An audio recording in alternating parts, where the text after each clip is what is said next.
የሞተችውን እናትህን ቀሰቀስኩልህ ነው። ምንድነው የተንከራተትከው? የሞት ፍርድ ለመቀበል ታሰሩ። አስማተ መለኮት፣ አስማተ ምንድንስ፣ የጅብ ቆዳ። ያ የሞተው ሰው ተመልሶ ውሻ ሆኖ መጥቶ እኔ ቤተሰብ ውስጥ ይሄ ያለ ነው። አባቴ ኢቭን እስካሁን የሚያደርገው ነገር ነው። በኤሊ መልክ መጥተው ይወስዱታል። እነዚህ ሁሉ ሰዎች ግን በሆነ ሃይማኖት ውስጥ ናቸው። እናቴ ሴት አጉሪ ናት። የመንፈስ ኤአይ ናት ማለት እባካችሁን የውሻ ተስካር አውጡልኝ ትላለች እናት። አባይ ውሃ ውስጥ ገብቼ ዋኝቼ ተሻገረ ደግሞ ወደ ሌላ ወደ ጎጃም አካባቢ ጠፍቼም ደግሞ የሄድኩ ልጅ እዛው ትምህርት ቤት ውስጥ ተደብቄ ክላስ ውስጥ ማድር ተማሪ ነበር። ያ የሰይጣን አጥንት ደግሞ መድኃኒት ነው ተብሎ ይሰጣል። ማታ ላይ በጅብነት ተለውጦ መጥቶ ምን አይነት ሱስ ህይወት ነበር? እዛ ውስጥ እያለሁ ነው እስር ቤቱ የተመታው። ወይኔ ዛሬ ደግሞ ማን ይሆን የሞተ ሞተ እኮ እያለች ነው ነበር። ግን ወደ ቤት መመለስ ማትፈልገው?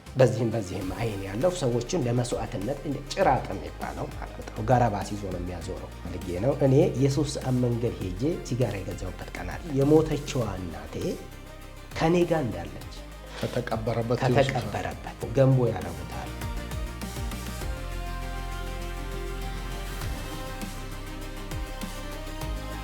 ሰላም ለእናንተ ይሁን የተወደዳችሁ ተመልካቾቻችን። ይህ በጋብስ ዓለም አቀፍ አገልግሎት እየተዘጋጀ የሚቀርብላችሁ የኔ ቀን የተሰኘ ዝግጅታችን ነው። በዛሬ የኔ ቀን ዝግጅታችን ላይ እንግዳ አለን። እንግዳችን ከሩቅ ስፍራ የመጣ ነው።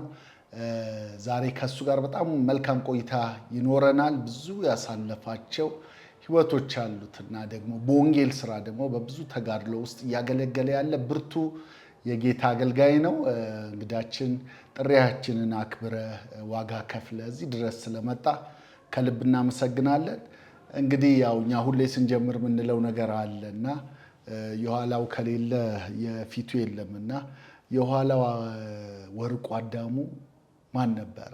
የኋላው ወርቁ ማን ነው ለሚለው እንግዲህ እኔ የኋላው ማለት ከጌታ በፊት ከክርስትና በፊት የነበረኝ ህይወት ይመስለኛል። ያ ህይወት በጣም ሩቅ ነው። እሱ ተስፋ የሌለው የጨለማ ህይወት፣ የጉስቁልና ኑሮ፣ በመኖርና ባለመኖር መካከል የመጨነቅ ህይወት፣ የመንከራተት ህይወት፣ አልባሌ ነገር ቦታ የመገኘት ህይወት፣ በክፉ የተያዘ ህይወት ነበረ። አንድ ቀን አንድ ቦታ ነው ሲባል አንድ ቀን ደግሞ ሌላ ቦታ፣ አንድ ቀን አንድ ቦታ ነው ሲባል አንድ ቀን ደግሞ ሌላ ቦታ፣ የመንከራተት ህይወት ነው። ሰው ያለ እግዚአብሔር ሲኖር ምንድነው የሞተ ህይወት ነው የሚኖረው።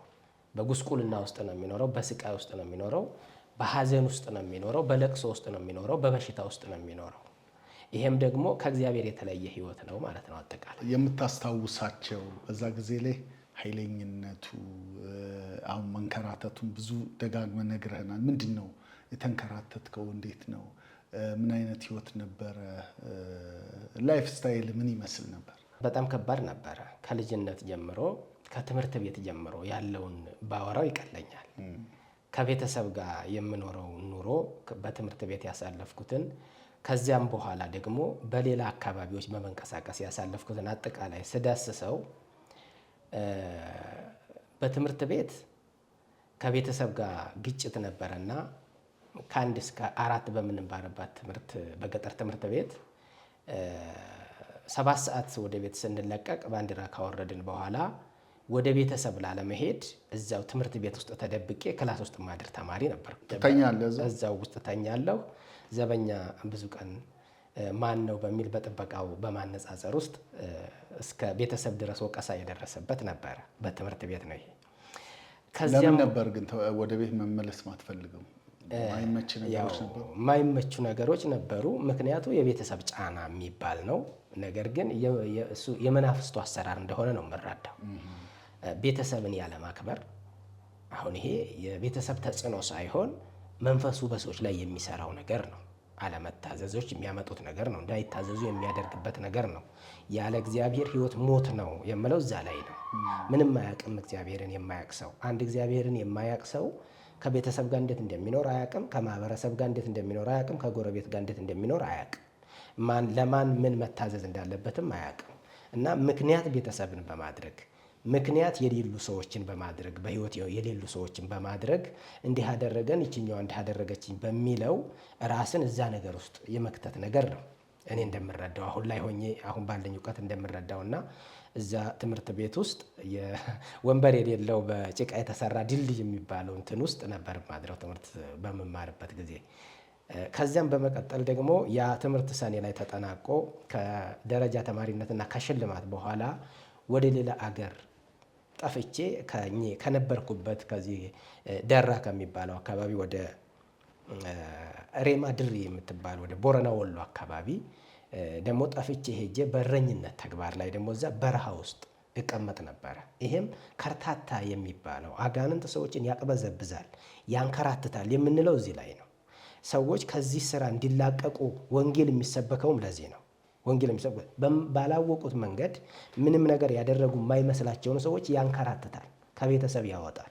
ዛሬም እህቶችንም ወንድሞችንም እያወጣ እንደፈለገ ያደርጋል። ለዚህ አንጻር ነው የመንከራተት ህይወት ነበር የኔ ህይወት ብዬ የምናገረው። ይህ ሁሉ ነገር እንዳለ በዚያን ጊዜ ደግሞ በብዙ ፍለጋ ቤተሰብ ፈልጎ ወደ ቤተሰብና ወደ ትምህርት ቤት እንደገና የመለሱኝ ሰው ነኝ። ከዛ ከመለሱኝ በኋላ ደግሞ በግንቦት ውሃ በሞላበት አካባቢ አባይ ውሃ ውስጥ ገብቼ ዋኝቼ ተሻገረ ደግሞ ወደ ሌላ ወደ ጎጃም አካባቢ ጠፍቼም ደግሞ የሄድኩ ልጅ ነኝ። አሁን ይህንኛውን መንገድ እንደዛ አደረገ፣ ያንኛውን መንገድ ደግሞ በዛኛው አቅጣጫ ቀየረ። የመንከራተት ህይወት በብዙ ወንድሞች እህቶች ላይ ያለ ዛሬም ይሄ ነው። ይሄ የመንፈስ አሰራር ነው። ከዛም በኋላ ደግሞ በዚህኛውን በኩል ደግሞ እንደዚሁ በአባቴ በኩል ተፈልጌ ደግሞ ወደ ቤተሰብ የመመለስ እድል ባይገኝም ሞቷል ብለው በለቅሶም ሳይቀመጡ በህይወት እንደሌለሁም ውስጣቸው ነግሯቸው በሀዘን ውስጥ ባሉበት ደግሞ ወደ 4 ዓመት የሆነ ጊዜ ደግሞ አሳልፌያለሁ። ይሄ ሁሉ እኔ 10 ቤት ያለሁ እድሜ ያለኝ ከ96 ዓመተ ምህረት አካባቢ የሆነ ነገር ነው። 96፣ 97፣ 98 እንደዛ ወደ ጎጃም ጭምት በረሃ የሚባል መለኩሴዎች የሚኖሩበት አካባቢ ደግሞ አለ። ይሄ አካባቢ ደግሞ ከደብረ ኤልያስ የምትባለዋ ከተማ የ7 ሰዓት በእግር ጉዞ ተሄዶ ወንዞች፣ ምንጮች ፍል ውሃ አለባቸው። እነዚህ ውሃዎች ደግሞ ለዚህ መድኃኒት ይጠቅማሉ የተባለበት ቦታ ላይ ደግሞ ሰዎች ይሄን ነገር ሄደ እዛ ጋር እንዲብታደርግ እንደዚህ ትሆናለህ በሚል ደግሞ ወስደውኝ የሄድኩበት ቦታ አለ። በዛው ጊዜ ከቤተሰብ በዚህ በመንከራት ህይወት ባለሁበት ቦታ ላይ እዛ ቦታ ላይ ደግሞ ሲሄድ አንድን አባት የሚባሉ ሰውዬ ነው ያገኘሁት እዚያ በረሃ ላይ። ከዛን ደግሞ ከተመለስኩኝ በኋላ እንግዲህ የመንከራተት ህይወት ሙሉ እንደዳሰው ከዛ ከተመለስኩኝ በኋላ ደግሞ ከጥቂት ቀናት በኋላ ይሄ ሁሉ ነገር ወራት የማይሞላ ነው። ቤኒሻንጉል ጉሙዝ ነው ራሴን ያገኘሁት። እዛ ቤኒሻንጉል ጉሙዝ ቦታ ላይ ደግሞ በረሃ ውስጥ ነበር እዛም በስራ ቦታ የገባሁት። ይሄ ሁሉ ምንድነው? አጋንንት እንኳን ከሰው ከወጣ በኋላ በበረሃ በምድረ በዳ ይቅበዘበዛል ይላል። አጋንንት ሰዎችን ቀበዝባዛ ነው የሚያደርገው። ቀበዝባዛ ከተንከራታቾች ነው የሚያደርገው። በከተማ ስንመለከት በቆሻሻ ቦታ ነው የሚያስቀምጠው፣ ጋራባስ ይዞ ነው የሚያዞረው። ኖርማል የሆኑ ሰዎችን ደግሞ ስንመለከት በስራ ሰበብ ነው ከሀገር ወደ ሀገር የሚያንከራትተው። ይሄ ሁሉ የአጋንንቱ ሰዎችን የሚያንከራትትበት ህይወት ነው። በዚህ ህይወት ውስጥ በረንዳ ማደር አለ፣ መቸገር አለ፣ አለመብላት አለ። እኔ በጣም የማስታውሰው 10 ብር ኖሮኝ በ10 ብር የ5 ብር አምባሻ ገዝቼ ከመብላት ይልቅ አንድ ፓኬ ሲጋራ ገዝቼ እንግዲህ ከህይወቴ የበለጠ ነገር ለማድረግ ማለት ነው ይሄኛው ይብስብኛል ብዬ በህይወቴ ውስጥ ያንን ነገር መርጬ ይሄንን ገዝቼ የተጠቀምኩበት ጊዜ እንዳለ አስታውሳለሁ። በእነዚህ በመንከራተት ጊዜ ውስጥ ጥሩ ነገር ነው። የሱስ ህይወት እንደነበረ ትንሽ ጨረፍ አድርገህ ነው ያለፍከውና ምን አይነት ሱስ ህይወት ነበረ? እንዲያው ከመንከራተቱ ሳንወጣ እስቲንም እናንሳ። የሱስ ህይወት እንግዲህ በዚህ ህይወት ውስጥ ላሉ ወንድሞቼም የሚሆነውን ነገር ብናገር ደስ ይለኛል። የሱስ ህይወት ማለት ተገዥነት ነው። ያው መጽሐፍ እንደሚለው አንድ ሰው ለሚገዛው ነገር ለዚያ ባሪያ ነው ይላል። አሁን እግዚአብሔር የሚገዛቸው የእግዚአብሔር ባሪያ ናቸው። አጋንንት የሚገዛቸው የአጋንንት ባሪያ ናቸው። ሰው የሚገዛቸው ለሰው ስርዓት ተገዢዎች ናቸው። እያንዳንዱ ነገር የሚገዛቸው ሰዎች ተገዢዎች ናቸው። ይሄንን ስል ምን ለማለት ፈልጌ ነው? እኔ የ3 ሰዓት መንገድ ሄጄ ሲጋራ የገዛሁበት ቀን አለ። የ3 ሰዓት መንገድ መጓዝ ማለት ያ የገዛኝ አካል አዞኛል ማለት ነው። ባሪያ ታዛዥ ነው አይደል? አዞኛል፣ ተቆጣጥሮኛል፣ ማድረግ አለብኝ የግድ አጥተ ነው ማለት ነው። አጥቼ በዛ አካባቢ ላይ አልነበረም አለበት አካባቢ ሄጄ ማለት ነው። እና ይሄ የሱስ ዓለም በብዛት በረሃ አካባቢ ነው የሚከሰተው። በረሃ አካባቢም አይደለም በብዛት ከተማም ነው ያለው። ነገር ግን ከበረሃ ጋር ያለው ነገር በተስፋ መቁረጥ ህይወት ውስጥ የሚመጣ ነው ሱስ። ከዛ ነገር ያላቅቀኛል ብለን የምናደርገው ነገር ነውና ከባድ ሱስና ቀላል ሱስ የሚባል ነገር አለ። ከባዱ ሱስ ምንድን ነው? እንደ ሺሻ፣ አሽሽ፣ ከሲጋራ አይነቶች የሲጋራ አይነት ለምሳሌ ኢትዮጵያ ውስጥ ኒያላ አለ። እኔ በብዛት ይህንን ሱስ የምጠቀመው ሱዳን አካባቢ ነበር። ሱዳን አካባቢ ደግሞ ቢሪንጂ የሚባል ሲጋራ አለ። አንድ ፓኬት 10 ፍሬ ይዛል። ባለሀብቶች፣ በጣም ጥሩ ምግብ ይበላሉ የተባሉ ሰዎች የሚጠቀሙት ነው። ማንኛውም ሰው የሚጠቀመው አይደለም። ለምን? ውስጥን በጣም ስለሚጎዳ። እሱን ወደ መጠቀም ደግሞ የገባ ነው ስራ የምንሰራው ወይም ደግሞ አንድን ነገር የምናገኘው የሆነ እንደ መዝናኛ የሚታየው እዛ አካባቢ ውስጥ ሺሻ ነው እና ያንን ሺሻ በምንስብበት ሰዓት ከሌሊቱ 9 ሰዓት ተጀምሮ ከዳቦ ቤት ከፍሩም እሳት ተወስዶ እስከ ሌሊቱ 6 ሰዓት ድረስ ሺሻ ይጨሳል በሱዳን ላይ። እዛ አካባቢ እንግዲህ እነዚህን ሱሶች ይጠቀም ነበረ። ከዚያ ከመጣው በኋላ ኢትዮጵያ ውስጥ ደግሞ ሌሊት 7 ሰዓት ወፍጮ ቤት ወፍጮ ከሚፈጩ በዚህ ህይወት አንዳንድ ሰዎች እንደዛ ላይ ይገኛሉ እና ከነሱ ጋር ሌሊት ከመኝታ ተነስቼ አንኳኩቼ ኑ ሲጋራ ስጡኝ፣ ሱቅ አይገኝማ። ለዚህ ነው የሚገዛን አካል መጥፎም ይሁን መልካም የሚገዛን አካል እኛን ያዘናል። ለተገዢው ባሪያ ነው አንድ ሰው። ለምሳሌ ሐዋርያው ቅዱስ ጳውሎስ ሲናገር እንዲህ ይላል፣ የእግዚአብሔር ባሪያ የክርስቶስ ኢየሱስ ሐዋርያ ይላል። ለእግዚአብሔር የተገዛ ስለ ክርስቶስ የሚመሰክር ተገዢ አገልጋይ ነበር ጳውሎስ ይላል። ይህንኛው ህይወት ደግሞ ከዚህኛው ጋር አምጥቼ ስመለከተው ለሲጋራ የተገዛው ሂድና አምጣና ተጠቀም ያለብኝ ቦታ የሚሄድ ነበርኩ ማለት ነው። ሱሶች እነዚህ ናቸው። ጫት፣ ሲጋራ፣ ከዚህ ከሲጋራ ጋር ተያይዞ ደግሞ ጨብሲ የሚባሉ እነዚህ በመጠጥ የሚጠጡ ለምሳሌ አንድ ጫት የሚቅም ሰው ሲቅም ውሎ ማታ ላይ ጨብሲ ይላል። የግድ ማህበራዊ ህይወቱን ለመምራት ሰውነቱን እንትን የሚያደርገውን ነገር ደግሞ ይጠቀማል። ሰውነቱን ይሄን ጫት የገደለውን ሰውነቱን የሚያንቀሳቀስበት መጠጦችን አቀላቅሎ ይጠቀማል። ለምሳሌ ቢራና አረቄ አቀላቅለው ሊጠጡ ይችላሉ። ለምን? ይሄንኛውን ነገር ካላደረጉ ያኛው ሰውነታቸው በጫቱ ስለደነዘዘ ከየትኛው ማህበራዊ ኑሮ ብዙ ችግር ስለሚደርስባቸው ማለት ነው። እንግዲህ ሱስ ይሄን ይመስላል በአጠቃላይ እና በዚህ ዓለም ውስጥ ያሉ ወንድሞቼን የምነግረው ነገር ቢኖር ያው እኔን ያወጣኝ ክርስቶስ ነው። ሰው በኃይሉ ችሎት አይበረታም። በስለት እተወዋለሁ ብሎ በመሳል አይተውም። በመማል አይተውም። በሆነ ሰዎች በዚህ በባህላዊ ልማድ የሚደረገው አይተውም። አንድ ሰው መንፈሳዊ ሲሆን ወይም ደግሞ በአይምሮ መታደስ ሲኖረው አዲስ ፍጥረት ሲሆን ያ ነገር ሁሉ ይቀራል ነው እና ወደዚህ ወደሚገላግለው ፊታቸውን ዞር እንዲያደርጉ እርዳታው እንዲደርስላቸው እመክራለሁ። ትልቅ ነገር ነው። እግዚአብሔር ይመስገን። እንደው በህይወቴ የማትረሳቸው በዛ በነበርክበት ከጌታ በፊት በነበርክበት ህይወት ውስጥ የሞት ቀጠናዎች ነበሩ። እነዚህ እግዚአብሔር ነው ከሞት ያስመለጠ የምትላቸው ጉዳዮች ነበሩ? ሱዳን አካባቢ በምኖርበት ጊዜ ነው እንግዲህ ከባድ ነው ብዬ ላወራውና ሰው እንዲሰማው የምፈልገው ነገር ቢኖር እዛ ሱዳን አካባቢ ነው ያለው። እዛ ከአገሬው ሰው ጋር በተነሳ ግጭት ከሀገሬው ሰውዬ ጋር ተጋጨና የሀገሬውን ሰውዬ መታወትና አደማሁት። መትቼ ሳደማው ህገወጥ ስለሆንኩኝ የገባሁበት ምክንያት ቢኖርም ህገወጥ ስለሆንኩኝ ህገወጥ ሰው መጥቶ ደግሞ የሌላ አገር ዜጋ ወንጀል የሰራ መሞትና አለመሞቱ ያልታወቀ በሺሻ ጠርሙስ የተመታ ብረት ነገሮች ድምፅ አልባ መሳሪያዎች ናቸው እና በዚህ ወንጀል ተከስሼ አንዲት ኒላዝረግ ወይም ደማዚን የሚባል ነው የአካባቢው። ሪሰሪስ የምትባለው ቦታ ደግሞ እስር ቤት ያለባት። ይሄ የአባይ ውሃ ሆኖ ወደ ጎን እዚህ ጋር እስር ቤት አለ። አንድ እስረኛ እጠፋለሁ ቢል አባይ ውሃ ውስጥ ነው የሚገባው። ውሃ ውስጥ ደግሞ ብዙ አይነት ነገር አለ። ሰዎችን ስቦ የሚያስገባ ነገር አለ። ራሱ ይሄ ምንድን ነው የሚባለው አዞ አለ። ማምለጥ አይችልም እዚያ ቦታ። ሮመዳን ጾም ወጥቶ የሞት ፍርድ ለመቀበል ታሰርኩኝ። የተከሰስክበት የሞት ፍርድ ነው ማለት ነው? የሞት ፍርድ ነው። ሰውየው በድምፅ አልባ መሳሪያ ለምሳሌ እንደዚህ እንደ ጩቤ ብረት ነገሮች እንደዛ ናቸው። በእነዚህ ክስ ተከሰስኩኝ። ቀጥታ ህገ ወጥ ነኝ፣ የምቀበለው ነገር የሞት ፍርድ ነው ተብዬ አስገቡት። ሮመዳን ውጣ ፍርዱን ይሰጣል ተብዬ ገባሁኝ።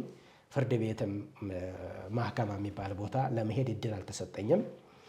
እዛ በእንዲህ እንዳለ 4 ወር በእስር ቤት ውስጥ ነገሩ ተራዝሞ ሮመዳናቸውን ወጥቶ 4 ወር ቆየሁ እዛ ቦታ ላይ። 4 ወር በቆየሁበት ቦታ ላይ ምንድን ነው የተከሰተው ነገር? በህልሜ ነው። ህልም አየሁኝ። ህልም አየሁኝ። ስለ ህልምም አላቅም። እግዚአብሔር ለሰዎች በተለያየ ነገር ይናገራልም አላቅም። የመንፈሳዊ ነገርም ግንኙነት የለኝም። በኦርቶዶክስ የክርስትና እምነት ውስጥ የሃይማኖት ተቋም ውስጥ ነው ያለሁት። ባህላዊውን አደራረግ የመሳለምን የመመጽወትን አንዳንድ ነገርን አደርጋለሁ እንጂ እግዚአብሔር ይታደጋል፣ እግዚአብሔር ጣልቃ ይገባል፣ እግዚአብሔር ለፈጠረው ፍጥረት ጋር አለ፣ እግዚአብሔር ይሄንን ነገሬን ይለውጣል የሚለው እንትኑ አልነበረም። ብዙ ሰዎች ጋር ይሄ ነገር እንደማይኖር አውቃለሁ። ምናልባት ከሶሻል ሚዲያ ጋር ተያይዞ የተሻሉ ነገሮች እንዳሉ ይታወቃል እንጂ ቢሆን እንኳን ወደ ሌላው በግላችን ወደምንከተላቸው አማልክቶች ነው የምናስበው። እኔ ያንንም አላስብም የነበረና ምን ህልም አየሁኝ? ከውሃ ውስጥ የሚወጣ ቡሬ ነገር እንደ ፍየል የመሰለ ነገር፣ ከፍየልም ለየት ያለ እንትን ያለው ቀንድ መስሎ ቀንዱም እንዲህ ቀጠን ያለ ሾለል ያለ ነገር እንዲህ ዝም ብሎ እንትን ብቻ በምድር ላይ ያላየ ነው አይነት ነገር አውሬ አየሁኝ። የአውሬ በሬ ልክ ከበሬ ጋር እንደሚገጥም አጠነነ እንደሚባለው አማርኛ እንግዲህ እንትን ሊሆን ይችላል። እንደዛ ወደ እኔ ሲሆን ያንን ጠምዝዤ ጣልኩት። በግጥሚያ መልክ ውስጥ ጠምዝዤ ጥዬ ውሃውን ተሻግሬ በመስክ ላይ እየሄድኩኝ አደርኩ። ይሄ ህልም ነው። ይሄ ነገር በሆነ በሶስተኛ ቀን ላይ ቀላል ወንጀል ያላቸው ሰዎች ይውጡ የሚል ትእዛዝ መጣ። ይሄም ትእዛዝ የመጣው በምን ምክንያት ነው? የመሊክ አጋርና የኡመር አልበሽር ጦርነት ተደርጎ እስር ቤቱ ሲመታ ነው። እዛ ውስጥ እያለሁ ነው እስር ቤቱ የተመታው። ይሄ አልፌኑት ናሸር በነሱ 2012 በእኛ ደግሞ 2003 ነው ይሄ ክስተት። ብዙ ሰዎች ያውቁታል ይሄንን ነገር እና እስር ቤቱ ሲመታ እኔ እዛ እስር ቤት ውስጥ ነበርኩኝ። ከዚህኛው ጉዳይ መረጋጋት በኋላ ነው እንግዲህ ህልሙም የመጣው ይሄኛው ትእዛዝም የመጣው። ልክ ከዛ ከወጣሁ በኋላ በቀጥታ በአንድ በዛው ወጣህ በቃ ወጣ።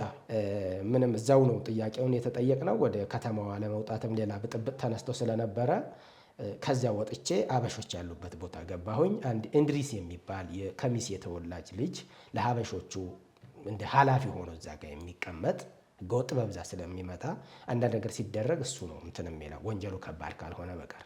በእሱ አማካኝነት የትራንስፖርት ከተቀበልኩ በኋላ ወደ ኢትዮጵያ መጣሁ። ወደ ኢትዮጵያ መጥቼ ሌላ ታሪክ ደግሞ እሱም አለው። ያኛው ከህይወት መውጣት እንዳለ ሆኖ በአባይ ግድብ አካባቢ ነው የመጣሁት። ግድቡ ላይ በጥርጣሬ ደግሞ እዛ ጋር ተያዝኩኝ። እሱኛው ደግሞ ሂደት ምንድን ነው? በስልክ ላይ መረጃዎች የሉም። መረጃዎችን አጥፍተህ በቀጥታ ገብተሃል ነው።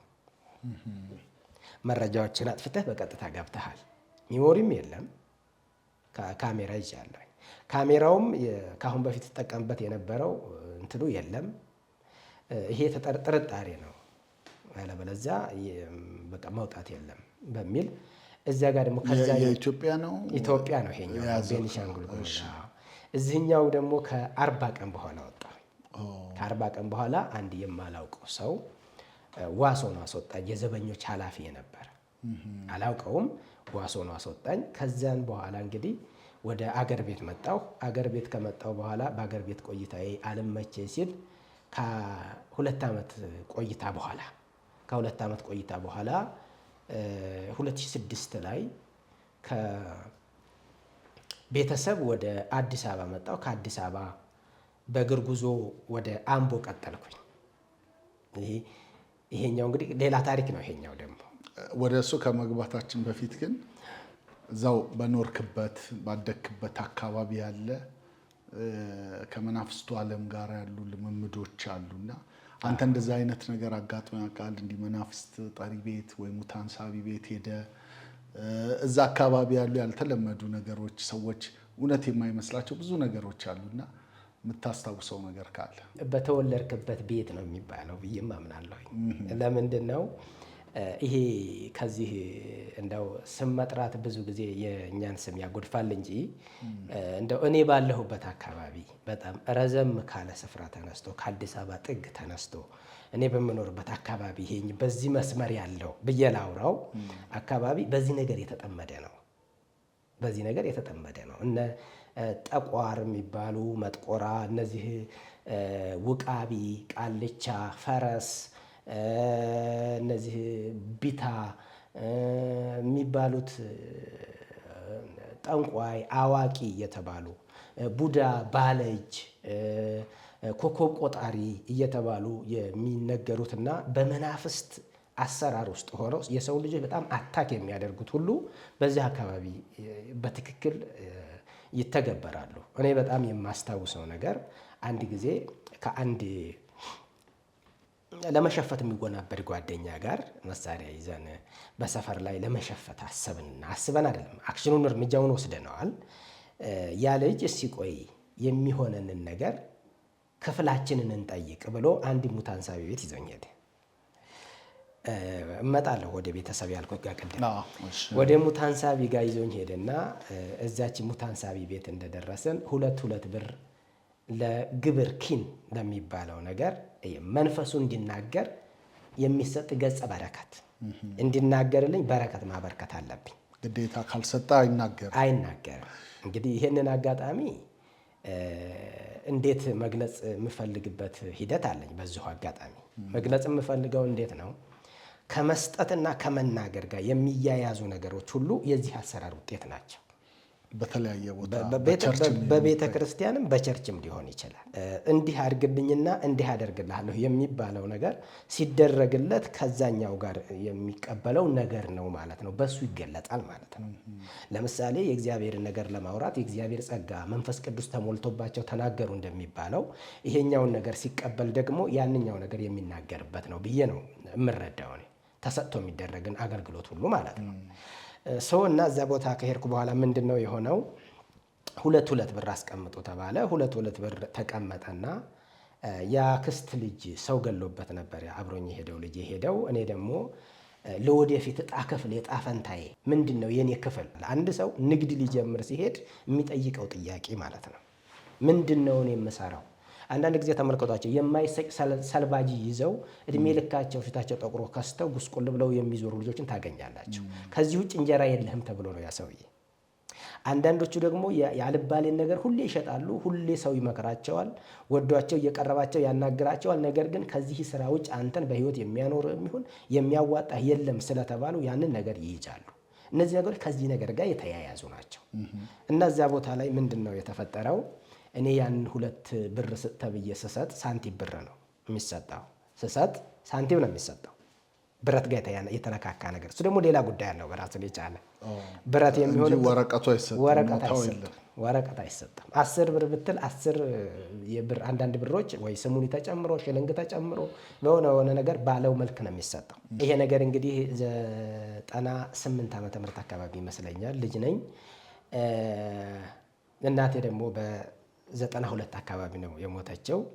የሞተችውን እናትህን ቀሰቀስኩልህ ነው ቀሰቀስኩልህና እዛ ገብታችሁ የሆነ ገብቼ ሳንቲሙን ከሰጠው በኋላ ማለት ነው። እና እናትህ እንደዚህ አይነት ሰው ነች፣ ይሄን ያህል ወንዶች ልጆችና ይሄን ያህል ሴቶች ልጆች አላት። ትክክል ነው እንግዲህ እሱ ትክክል የሆነውና ያልሆነው እናየዋለን እያየን ማለት። አሁን እናትህ መልካቸውን ነገሩክ? መንፈስ ጠሪ ወይ መናፍስ ጠሪዋ ሴት ነች ወንድ? ሴት አይን የሌላት ነው የምትለው። ያ ነገር አይን ካላትማ አይታ ነው የሚባለው፣ ታውቃለች ነው የሚባለው። ስለዚህ አይን ከሌላት ግን በመንፈስ ነው ያገኘችው ነው። ይሄ ማለት ደግሞ ያ መንፈስ እርኩስ ነው አይደለም የሚባለው፣ ግልጽ ነው። ቅዱስ ነው፣ ቅዱስ መንፈስ ነው፣ እግዚአብሔር ገለጠ ነው የሚባለው። የሚባለው እንደዛ ነው። አዋቂ ይባላል። ስለዚህ እግዚአብሔር እያለ ነው ሰው የሚሄደው። እግዚአብሔር እያለ ነው ሰው የሚሄደው። ክርስቲያን የሆነውም እኮ ነው የሚሄደው። ሰው ሲሞቱላ እንዴት ነው ይሄ ሰውዬ ሌላ ሰው ደግሞ ሊገል ይችላል ተብሎ ከመቀበሩ በፊት ጠዋት ላይ እንደ መርዶ አርጂ ይኬዳል እዛ ቦታ ላይ። ሰዎች ሁሉ እንደዛ ነው የሚያደርጉት። አንድ ዘመድ ሰው ከገደለ ወይም ሰው ከገደለው ለዚህም ጉዳይ ይሄዳሉ። አሁን ለምሳሌ የአንድ ሰው ቤተሰብ ቢገደል በቀጥታ የሞተባቸው ሰዎች እዛ ቦታ ነው የሚሄዱት። እንዴት ነው ይሄ ደም የሚወጣው የሚለውም ይጠየቃል። ምንድን ነው ለዚህ ለሞተው ሰው የሚደረገው የሚለውም ይጠየቃል። ሰዎቹ ግን ሁሉንም ነገር ይጠቀማሉ። ሁሉም ነገር የሚጠቀሙበት ምክንያት ምንድን ነው የሚለውን ደግሞ ለማግኘት ስንሞክር እነዚህ ከመናፍስት ጋር የተያያዙ ጽሁፎች የጥበብ መጽሐፍ ተብለው በሃይማኖቱ ስለሚተገበሩ ነው። ነውር አይደሉም። ሁለቱንም ያስኬዳል ቤተ እምነቱ ማለት ይቻላል። ወይም ኢንዳይሬክትም ይጠቀማል ማለት ይቻላል ማለት ነው። እንደው ቤተ እምነቱ ቀጥታ ያንን ባያስተምርም ህዝቡ ግን ይህን ካልቸር ባህል ተከትለውታል። አዎ አንዳንዶቹ ከአስተማሪዎቹ ስለሚሰሩ ነው እነዚህ ነገሮች። አሁን ቤተ እምነት የምንነካበት ምክንያት ምንድን ነው? አንዳንዶቹ መፍትሄ አምጪ ሆነው የሚጻፍ ነገር አስማተ መለኮት፣ አስማተ ምንድንስ፣ የጅብ ቆዳ ምንድን ነው ይሄ የሰይጣን አጥንት ጸጉር ብቻ የሆነ አውሬ በልቶት የሆነ እንስሳ ሽኮኮ የሚባለው እንስሳ ተበልቶ አሁን እንትኑ ሲታይ ሰውነቱ አጥንቱ ሁሉ ጸጉር ነው። ያ የሰይጣን አጥንት ነው። ያ የሰይጣን አጥንት ደግሞ መድኃኒት ነው ተብሎ ይሰጣል። ለእኔ ወንድም አምጥተው ሰጥተው ስላየው ያንን ነገር ነው የማወራው ሳወራ። ይሄን ደግሞ የሚያደርጉት በብዛት ወልይ የሚባሉትና አንዳንድ አባቶች ናቸው። ይህን ስንመለከት ቤተ እምነት ጋር እያያዛል ነው። ሴትየዋ ጋር በሄድንበት እንግዲህ የተከስተ ነው። እናትህን አነሳሁልህ፣ እናትህ ይህን ያህል ልጅ ያላት፣ ይህን የመሰለ ከለር ያላት፣ ይህን የመሰለ ጸጉር ያላት፣ እውነት የመሰለ ውሸት፣ አንዱ እንዲህ ሲሉት ይመስል ይሆን እንዲህ የሚባል ግን ውሸት የሆነ ይሄ እንዲህ ያለች። በጣም የሚገርመኝ ነገር በዛ ነገሩ ሴትየዋ የተናገረች ምንድን ነው? ውሻ ገድዬ ነበርና ውሻ ገላለች እናቴ። ውሻ ገድዬ ነበርና ያው ውሾች እየበሉኝ ነው። የት ፍትሐት ተደርጎላታል። ፍትሐት ለኃጢአት ስርየት ነው የሚባለው። ኃጢአቷ ተሰረየላት። በዚህ ኃጢአት እንዴት ውሻ ይበላታል? ውሾች እየበሉኝ ነው፣ እባካችሁን የውሻ ተስካር አውጡልኝ ትላለች እናት። እንግዲህ አስቡት። አሁን ለምሳሌ የፍትሐት ጸሎት የኃጢአት ስርየት ነው ተብሎ ነው አንድ እንትኖች ላይ የሚደረገው። አሁን በዚህ በቤተ እምነት አነጻጽሬ እያወራው አይደለም፣ ነገር ግን ያለውን የተያያዥ ነገር እያወራው እና የውሻ ተስካር አውጡልኝ። የውሻ ተስካር ማለት ውሻ ስለገደሉ እዛ እየሄዱ ውሻ እየነከሳቸው ስለሆነ ያ ውሻ ተስካሩን ግብሩን ሲቀበል አይነካኝም፣ ከኃጢአቱ ነፃ ሆናለሁ ነው። እና እንደዚህ ትላለች እናትህ። እና ደግሞ እኔ ካንተ ጋር ነኝ። እንግዲህ አሁን እኔ ካንተ ጋር ነኝ ያለው እግዚአብሔር ነው በኢሳይያስ 43 ላይ። በውሃ ውስጥ ባለፍ ጊዜ አያሰጥምህም፣ በእሳት ውስጥ በሄድክ ጊዜ አትቃጠልም፣ ታዳጊ የእስራኤል ቅዱስ እግዚአብሔር እኔ ካንተ ጋር ነኝ ይላል ተብሎ የተነገረ እግዚአብሔር ነው ከሰዎች ጋር። እግዚአብሔር ከኔ ጋር ነው መጽሐፍ ቅዱስ የሚለው። እና እቺ የሞተችዋ እናቴ ከኔ ጋር እንዳለች እኔ ወደ ሆነ አካባቢ ሄጄ እንደምሰራና እዛ ቦታ እንደምባረክ ሁላ አድርጋ ተናገረች ማለት ነው። እስከ ዛሬ ድረስ እሷ ባለችበት መንገድ ላይ ሄጄ አላቅም። እኔ እግዚአብሔር ያለው ሌላ ቦታ ነው፣ ይሄኛው የሚለው ሌላ ቦታ ነው። ይሄን አጋጥሞኛል ከመናፍስት አሰራር ጋር። እንደዚህ አይነት ልምምዶች አሉ። ያ የሞተው ሰው ተመልሶ ውሻ ሆኖ መጥቶ ወይ የሆነ ነገር መጥቶ የሚባል ነገር አለ። በጣም ጥሩ ጥያቄ ነው። ይሄ በአንዳንድ አካባቢዎች በደንብ የታወቀ ነው። እኔ ባለሁበት አካባቢ ይሄ የታወቀ ነው። ለምሳሌ በእኛ አካባቢ ላይ ቡዳ የሚባል አለ። ቡዳ መንፈስ ነው አይደል? በአካል ግን ያ ሰፈር ያለባቸው ሰዎች የማያሳልፉ ይባላሉ የሚባሉበት ሰዎች ደግሞ አሉ። በስም ተጠርቶ የእነሱ ሰፈር ተብሎ በዚያ በእኛ አካባቢ ያሉት በሙሉ ቡዳ ናቸው ነው የሚባለው። የተገደለ ሰው አውቃለሁ መጥቶ ተው እንጂ ካሌ እያልኩ ስሙን እየጠራሁት ጅብ ሆኖ መጥቶ ምርጥ ውሻ ነበረኝ ብዬው ውሻዬን ወሰደብኝ ብለው እኛው ጎረቤት ያወሩ ሰዎችን አውቃለሁ። እና ምንድን ነው የሚደረገው? ሰውየው መጥቶ ወደ ተለውጦ ወደ ጅብነት እንደማለት ነው። አዎ ሰውየው ወደ ጅብነት ተለውጦ ብረት ሲያሰራ እሱ ጋር ሄዶ ሰውየው እንዲህ አይነት ውሻ አለኝ ወዳጅ ሆናቸውን ሰው ደግሞ ይበላሉ ይባላል። አብረው ይቆያሉ፣ ግን በሞተ ሰዓት የነሱ ነው ይባላል። እና ያንን ሚስጥር ሲያወራው ውሎ ማታ ላይ በጅብነት ተለውጦ መጥቶ እስከ ቤቱ ድረስ እያስጮኸ ቡችላውን ሳይገድለው ጅብ ሆኖ ሳይገለው ነክሶ ይዞት ሄደ የሚለውንም ወሬ ሰምቻለሁ። ይሄ ቡዳ አራት አይና የሚባሉ በኦሮምኛ ቡልጉ የሚባለው ወይም ደግሞ አራት አይና በዚህም አይን ያለው ሰዎችን ለመስዋዕትነት ጭራቅ የሚባለው ማለት ነው። ጭራቅ ብዙ ጊዜ ጭራቅ ጨካኝ ሰውን የሚበላ ብለው የሚተረጉሙት አለ። የአካባቢ ያለበት አካባቢ ነው አሁን የኛ አካባቢ። ይሄ ምንድን ነው የሚሆነው? አንድን ሰው ድንገት ይሞታል። ሰው ድንገት ሲሞት እከሌን የበላው ይላሉ፣ ወይም ደግሞ በእንደዚህ እኔ ነኝ ብሎ እሱ ላይ ለፍልፎ ነበረ ይላሉ አጋንንቱ። የቡዳው መንፈስ እና ያ ሰውዬ ልክ ሞቶ ሲቀበር በጅብ መልክ፣ በቀበሮ መልክ፣ በአዱሬ መልክ፣ በወፍ መልክ፣ በጃርት መልክ፣ በኤሊ መልክ መጥተው ይወስዱታል። ያንን ሰውዬ ከሞት ይቀሰቅሱና ቀስቅሰው አስነስተው ይወስዱታል። ከተቀበረበት ወስደውት እቤት ውስጥ አገልጋይ ያደርጉታል። ምን አይነት አገልጋይ ነው የሚሆነው? ገንቦ ያደርጉታል። እንስራ ነገር፣ ይሄ ገንቦ ማለት እንስራ ከሸክላ የሚሰራ እንደ ጋን ነገር ማለት ነው። እንደውም አንድ ጊዜ ምንድን ነው እኛ አካባቢ ይወራ የነበረው ልጆች አዩት ይባላል። በልተዋት ገለዋት ከመቃብር አውጥተው እቤታቸው አገልግሎት እየሰጠቻቸው እያለ የጎረቤት ልጅ አያት ተብሎ ብዙ የተገዳደሉ ሰዎች አሉ እኛ አካባቢ ላይ። በአካል ሕፃን ልጅ አያት ከሌ እናትህ እዛ ነች ሲባል የኔ እናት በሚል ሄደው ማለት ነው። ይሄ ትክክለኛ ነው። አሁን የሚዲያ የሚያዩ ሰዎች ምናልባት እዛ አካባቢ ገጠር ነውና ሚዲያውን ቢያዩ ለምስክርነት የሚሆኑ ሰዎች ሊኖሩ ይችላሉ።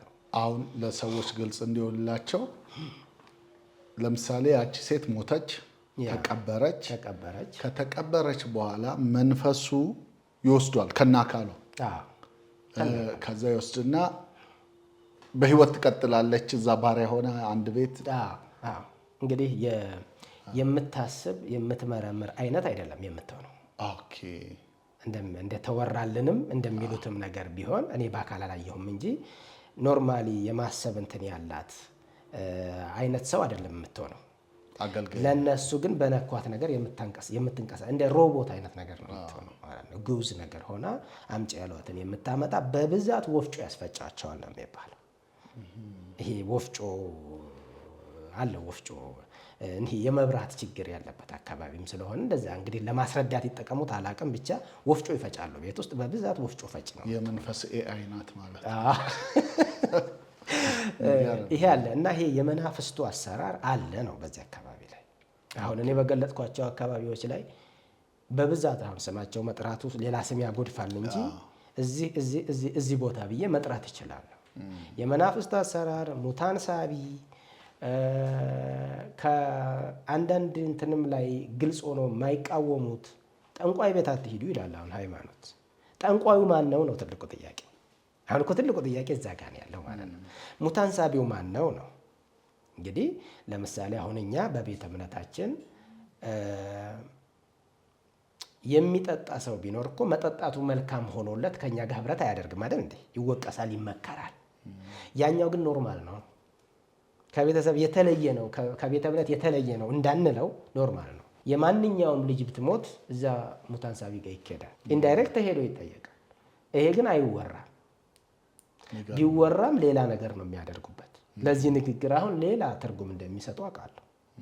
ነገር ግን ሰው ሞቶ ከመቀበሩ በፊት ስለዛ ሰው ሁኔታ ሙታን ሳቢ ጋር ሄዶ የማይጠይቅ ሰው ካለ ውሸት ነው። እንኳን እሱ ቀርቶ እቺ ጉጉት የምትባለዋ የሌሊት ወፍ እንኳን በሚል በጩኸት አነጋገሯ ስትናገር ወይኔ ዛሬ ደግሞ ማን ይሆን ሞተ እኮ እያለች ነው ብለው የወፍን ቋንቋ ሳይቀር በእንትን የሚጠቀሙ ሰዎች አሉ። እነዚህ ሁሉ ሰዎች ግን በሆነ ሃይማኖት ውስጥ ናቸው። እናንተ አካባቢ ላይ ቅድም ስታጫውተኝ ከሁለት ቤተ እምነቶች ውጭ ሌሎቹን አታውቁም? ለምሳሌ ጴንጤን አታውቁም? ምርጥ ጥያቄ። እና አንተም ጨርሶ እንደማታውቅ ነግረኸኝ ነበርና እንደውም ጴንጤ የሚለው ለሆነ ስድብ ሲጠቀሙ፣ እስቲ እሱን አጫውተን። በእኛ አካባቢ እስከ ዛሬ ድረስ ጴንጤ የሚባል ሃይማኖት ቢኖር እንኳን በቃ ሌላ መልክ ነው የሚሰጡት።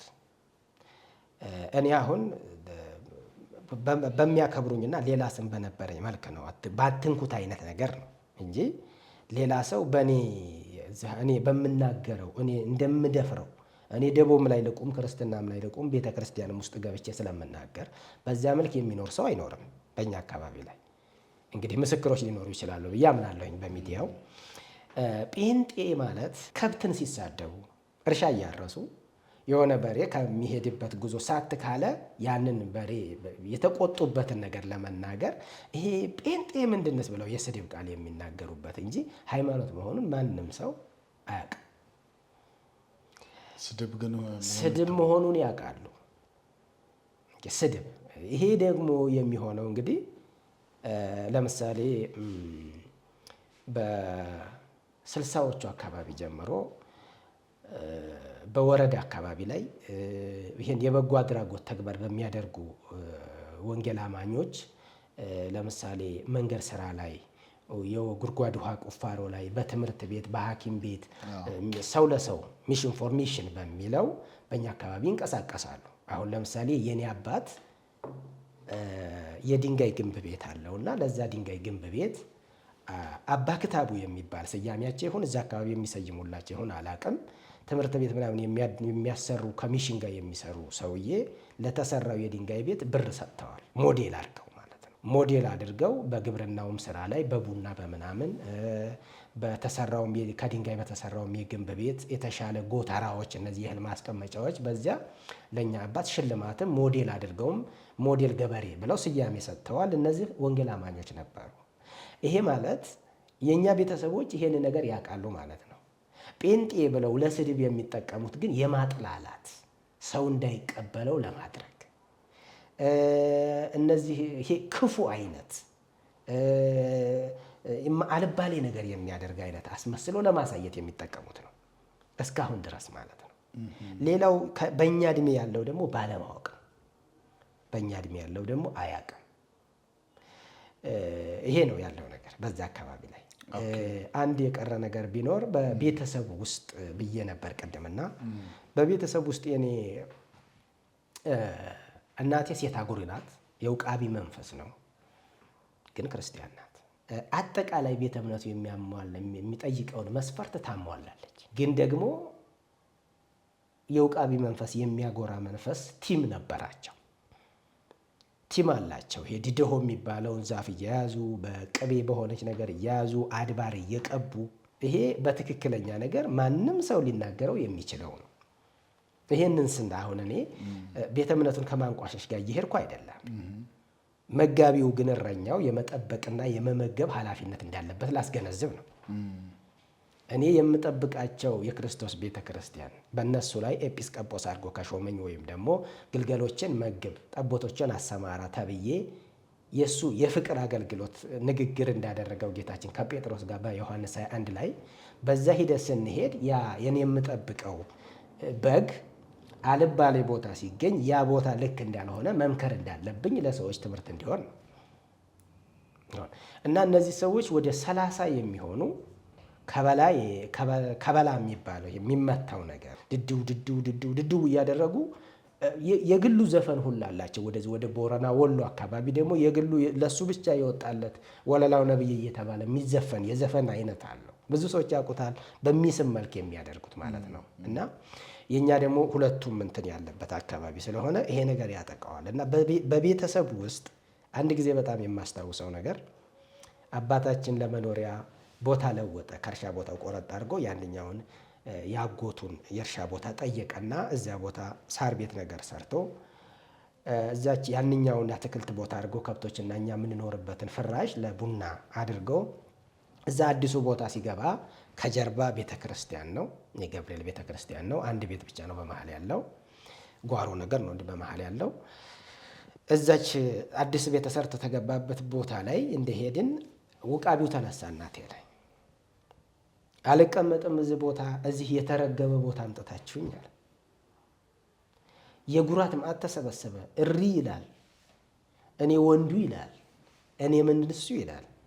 በዚህ ቤተሰብ ውስጥ ነው የኖርኩት። ኢቭን እንደው በጣም ሳልናገር የማላልፈው እና ብዙዎች ቤት ይኖራል ብዬ የማስታውሰው ኑግ ይወቅጣሉ። ኑጉ ይወቀጥና በማር ይለወሳል። ቆሎ ይዘጋጃል። ቅጠል ሰርዶ ምናምን ይመጣል። ቅቤ ይመጣል። እዛ ቦታ ላይ መስዋዕትነት ይሰጣል። የመጀመሪያው ወደዚህም ይጥላሉ ያንን ያቀረቡትን ነገር። ከዛን የአባት የአያቴ የቅድመ አያቴ አምላክ አቴቴ ቃሉ ዛር ምንዛሩ በሰላም ያዋልከኝ በሰላም ያሳድርከኝ ብሎ ምስጋና ያቀርባል ማለት ነው። በእንደዚህ አይነት ቤተሰብ ውስጥ ነው ያደግ ነው። ቤተሰብ ውስጥ ይሄ ያለ ነው። አባቴ ኢቭን እስካሁን የሚያደርገው ነገር ነው። ይሄ ማለት እስካሁን ድረስ የሚደረግ ነገር ነው። እና የመናፍስቱ አሰራር ተብዬ ለተጠየቁት ነገር በአካባቢ ብቻ ሳይሆን በየቤቱ አለ ነው። ይታረዳል። አስተራረድ አይነት አለ። በጊዜያት በሰዓት ይቀርባል። ያቀራረብ አይነት አለ እና በየአካባቢውም አለ። በእኛ አካባቢ ግን በተለየ መንገድ ይሄኛው ነገር አለ። ከሩቅ አገር እንዲህ አድርግልኝና እንዲህ እሰጣለሁ። ለምሳሌ በቅሎ፣ ፈረስ እየተሰጣቸው የመናፍስቱን ስራ ለሌላው አካባቢ ለገበሬው ምርት እንዲኖረው፣ ከብቶቹ እንዲረቡ፣ ልጆቹ ተምረው ጥሩ ቦታ እንዲደርሱ፣ እንዲባረክ የሆነ ስፍራ የሚደርሱ ሰዎች አሉ። ለምሳሌ